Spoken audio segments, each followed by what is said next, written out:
নাহমাদুহু ওয়া নুসাল্লি আলা রাসূলিল কারীম আম্মা বাদ।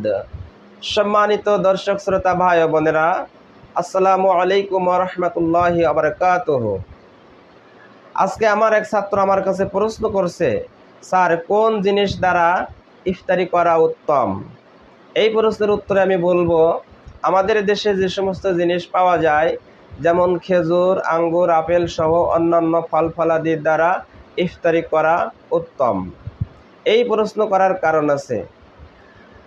আসলে বাংলাদেশের অনেক মসজিদে শুধু মুড়ি দ্বারা ইফতারি করানো হয়,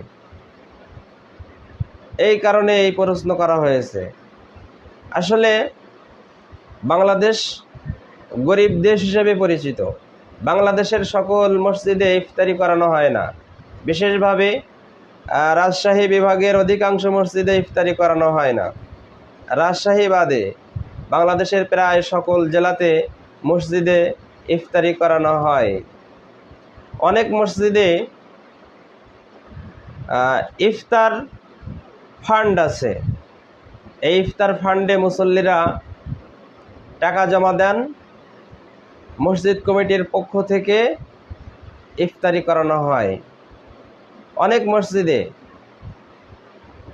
মুড়ি দিয়ে ইফতারি করানো হয়। মুড়ির সাথে অল্প পরিমাণ ছোলা বা বুট দেওয়া হয়। এখন এই ছোলা বা বুট অল্প পরিমাণ দেওয়ার কারণে মুসল্লিদের, রোজাদারদের ইফতারি করতে যেয়ে দাঁত ব্যথা হয়ে যায়। অনেকেই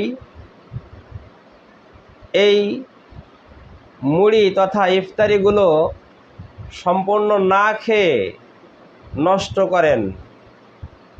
এখানে দুইটা সমস্যা। একটা হলো রোজাদারদের কষ্ট দেওয়া হয়, দুই হলো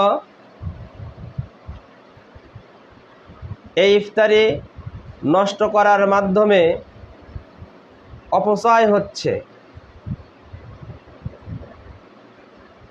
আসলে আমরা হাদিস কোরআন জানি কিন্তু মানি না। ইজাউল মুসলিমে হারামুন, আপনি কোনো মুসলমানকে যদি কষ্ট দেন, এটা আপনার জন্য হারাম কাজ।